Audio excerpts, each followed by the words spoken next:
One day, Mrs. Brown the farmer's wife thought, "Today I will make a gingerbread man." She mixed up all the ingredients, then rolled a ball of gingerbread between her hands and squashed it flat. That was to be his head. Then Mrs. Brown made another ball, a much bigger one this time. That was to be his body. Then she made 2 thin rolls for his arms and 2 long thin rolls for his legs. And then she made 2 hands and 2 feet. What next? She thought. I know.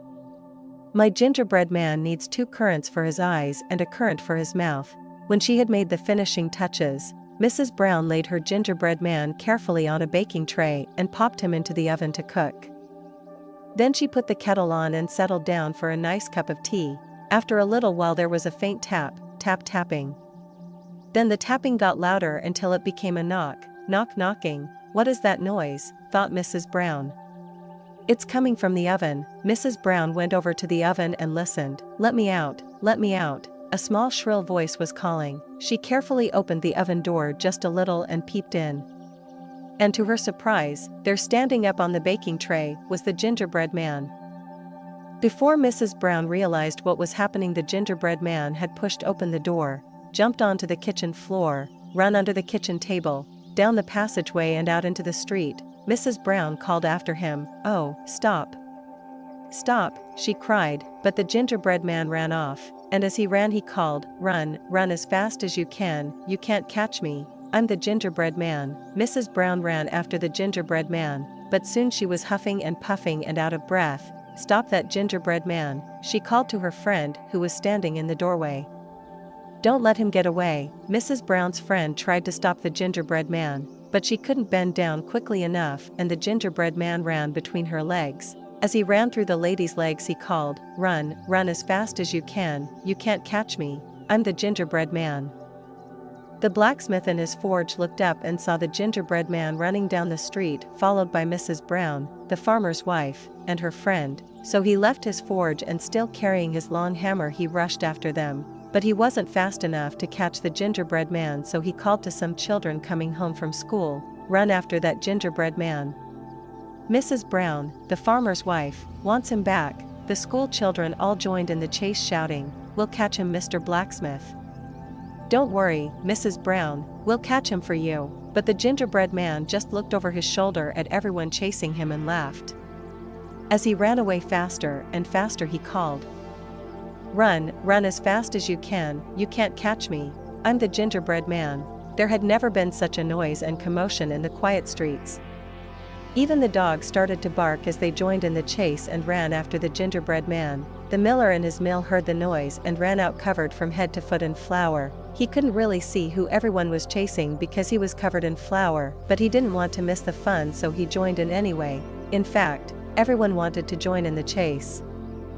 The postman joined in, the fisherman joined in, the Lord Mayor with his chains and medals joined in, the policeman joined in, the fireman joined in, the doctor joined in, and all the hungry cats, dogs, pigs, cows, and mice in the neighborhood joined in. In fact, everyone in the whole town joined in and they all chased the gingerbread man. But when the gingerbread man looked back and saw how many people were chasing after him, he only called louder, "Run, run as fast as you can't catch me, I'm the gingerbread man." More and more people joined in the chase.